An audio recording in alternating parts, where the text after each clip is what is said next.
أيها المستمعون الكرام، الآن نحن على باب الفراغ من برنامج إخواننا الطلبة، فندعو الطالب من الصف السادس محمد رضوان فاروق فليتفضل وليلقي خطبته حول الموضوع المسجد الأقصى تاريخه وفضائله، ونقف أيضا من خلاله عقيدة اليهودية والنصرانية والصهيونية عن المسجد الأقصى.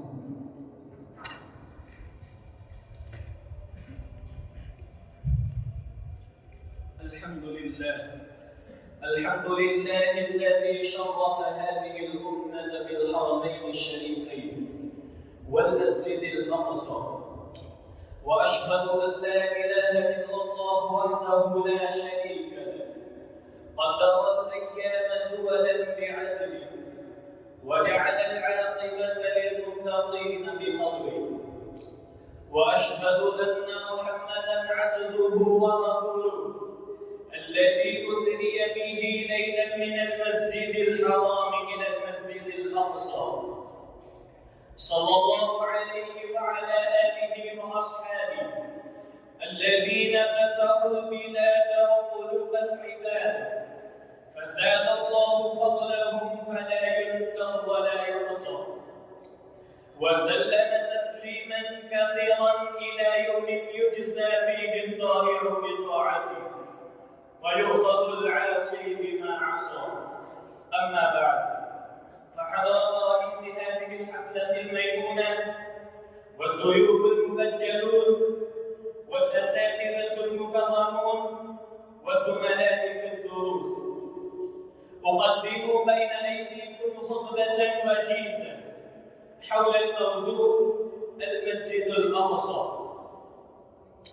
إخوتي في الدين، إن عز الأمم وعفان رفعتها ورمز قلوبها وعلو مكانتها إنما يقاس بتعظيمها لحرماتها ودفاعها عن مقدساتها والتزامها بدينها الحق وأداء حقوق الخلق.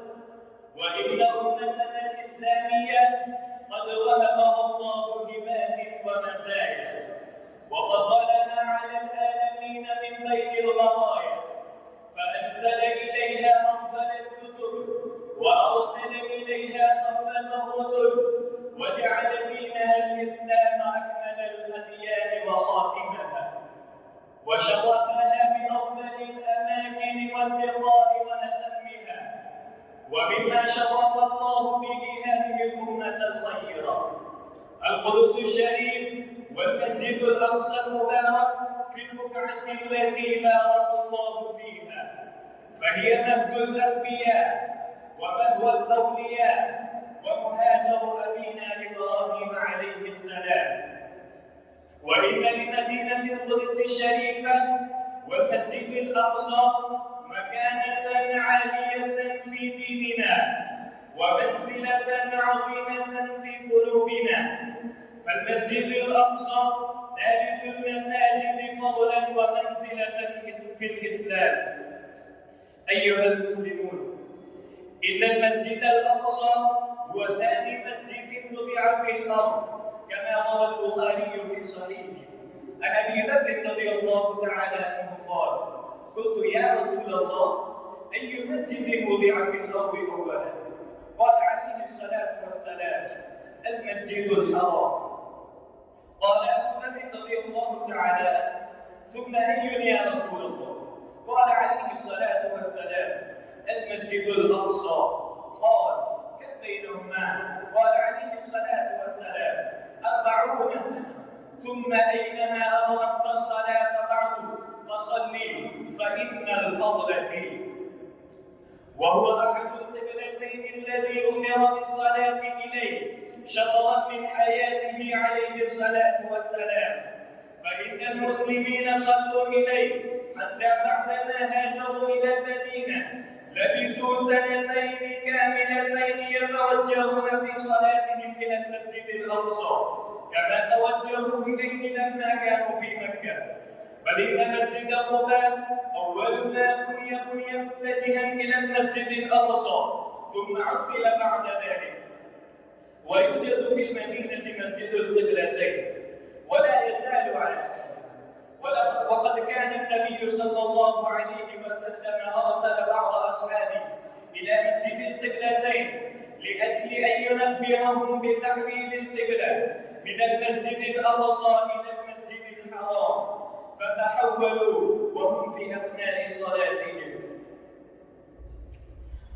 هو الذي أسري به عليه الصلاة والسلام إليه قبل أن يعرج به إلى السماء، كما قال الله جل وعلا: سبحان الذي أسرى بعبده ليلا من المسجد الحرام إلى المسجد الأقصى الذي باركنا حوله لنريه من آياتنا إنه هو السميع البصير. وذكر النبي صلى الله عليه وسلم له فضائل، من ذلك ما رواه الإمام أحمد في مسنده وابن ماجه في سننه أن ميمونة رضي الله تعالى عنها قالت: يا نبي الله أخبرنا في بيت المقدس. قال عليه الصلاة والسلام: أرض المنشر والمحشر ائتوه فصلوا فيه، وهو أحد المساجد الثلاثة التي لا تجوز أن تشد الرحال إلا إليها، كما في الصحيحين. قال عليه الصلاة والسلام: لا تشد الرحال إلا إلى ثلاثة مساجد: مسجد الحرام ومسجد الأقصى ومسجدي هذا. أيها الأمة الإسلامية، وقد مضت أكثر من 70 سنة على احتلال المسجد الأقصى المبارك، فقد احتلها الإسرائيل لهدم المسجد الأقصى المبارك، لا قدر الله بذلك، وبناء هيكل سليمان على موضعه. ودعم على هذا الاحتلال النصارى، لأن إقامة هيكل سليمان في موضع المسجد الأقصى ليست عقيدة يهودية فقط، كلا، بل هي عقيدة يهودية مسيحية صهيونية. يعتقد المسيحيون النصارى أنه إذا أقام اليهود هيكل سليمان خرج المسيح الدجال الذي هو المهدي الذي تنتظره اليهود. وهم النصارى يعتقدون إذا خرج المسيح الدجال خرج المسيح عيسى بن مريم، ويعتقدون أنه إذا خرج المسيح عيسى بن مريم فقد بدأت الألفية السعيدة للنصارى، وعندها ستقوم معركتها المجدود التي على أساسها يقتل النصارى جميع المسلمين ويقتلون اليهود أيضا. فلهذه العقيدة الباطلة يحرص النصارى على نصرة اليهود ويدعمونهم في المحافل الدولية ويمدونهم بآلاف المليارات من الأموال.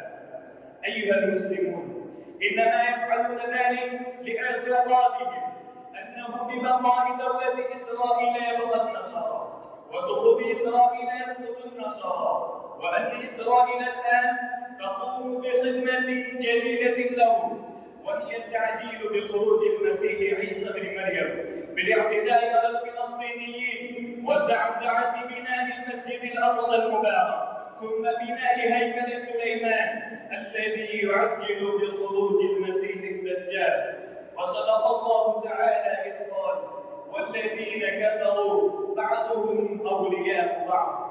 أخيرا أدعو الله تبارك وتعالى أن يقتل اليهود والنصارى والمشركين وينصر المسلمين في كل بلاد، ويوفقنا جميعا أن نبذل قصارى جهودنا لتحرير المسجد الأقصى المبارك. آمين يا رب العالمين. وعلى هذا أكتفي، والسلام عليكم ورحمة الله وبركاته.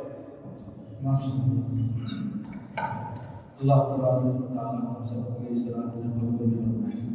तकरीर पेश करने वाले इस तालिब इल्म को उसके साथियों की तरफ से इनाम मौसूल हुआ है।